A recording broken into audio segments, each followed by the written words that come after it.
What is the biggest problem you see in the world today, and what would you begin to do to try and solve it? The biggest problem in the world. Oh my God.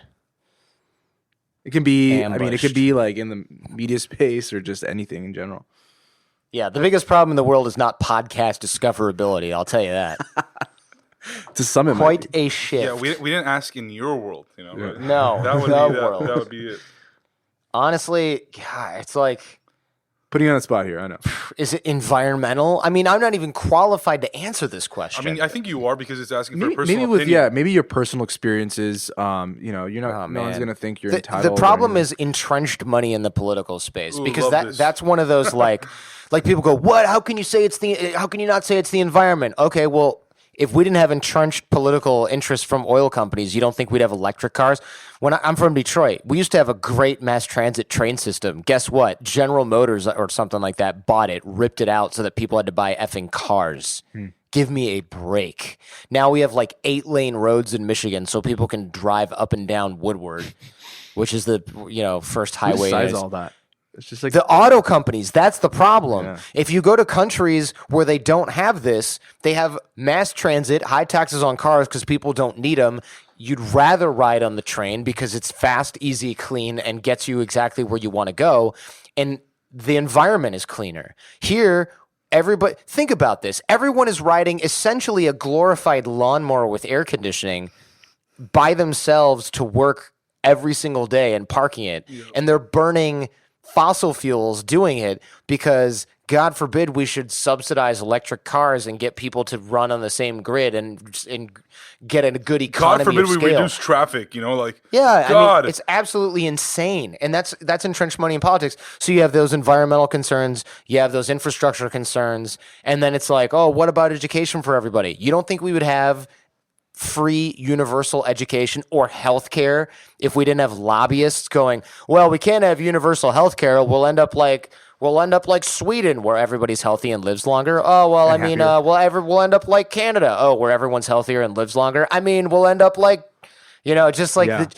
show me a country that has properly administered socialized healthcare, and I will then give me one good reason why we don't have that, other than we set it up so that people can really get There's absolutely no reason. Who was telling me this the other day?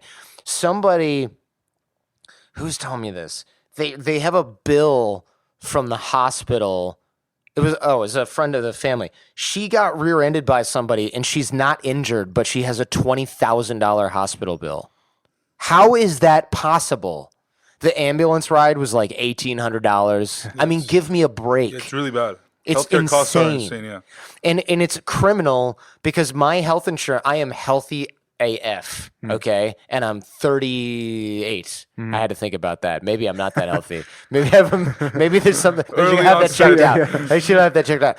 So my health insurance is $600 a month. And I don't have the kind where I can show up and get a massage, right? This is basic health insurance. $600 a month. There are tons of people that make about 3 times that much, and they have kids.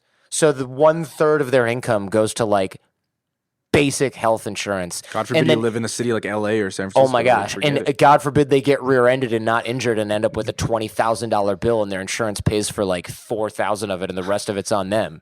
Yeah. I mean, they're screwed. That's why you hear in no other country in the world do you get cancer or not even cancer and you lose your house and your kids can't go to college. It's absolutely ridiculous. And it's because of partially because of entrenched money in politics. All of these big problems that we're having in our country slash the rest of the world, a lot of it is caused by. Now you see a lot of private companies coming out and trying to disrupt the space where it's like, give us your money, don't give the insurance companies the money. Yeah, and hopefully unfortunately that's the only way we're going to solve this. We're going to end up with some sort of technological insurance solution that takes advantage and puts all these other guys out of business. Like forward and all. Yeah. So are you saying that we need to overturn Citizens United? That is the. Essentially, what puts the money in politics and all these interest groups and all that kind of stuff. Yeah, that's obscene. That decision is obscene, and there's a lot to that. But yeah, I would say so. I would say that's one of those things where it's like, I just can't believe that. I just can't even believe that we live in a time like this. As someone who's so passionate as you about these types of topics, do you ever see yourself being involved in a political world? No, I think I'm just smart enough to know that I don't know the answers to things like that, and there are people that are extremely qualified, they're very passionate. They have boundless energy, and they're more patient than me. Because I think in order to really crush something like this, you have to be like a Cory Booker type who's like willing to sit in that system patiently, grinding away at it. And I would be like, you're all idiots, do it my way. Oh, you're not going to do that? Well, I give up. I tried, guys. Sorry. Like, I just can't, like, I don't have the patience for it. You don't like the politics of politics. I don't have the patience. No, you need people who are going to go in that system and just be like, this is a bunch of BS. We're not doing this anymore. Yeah.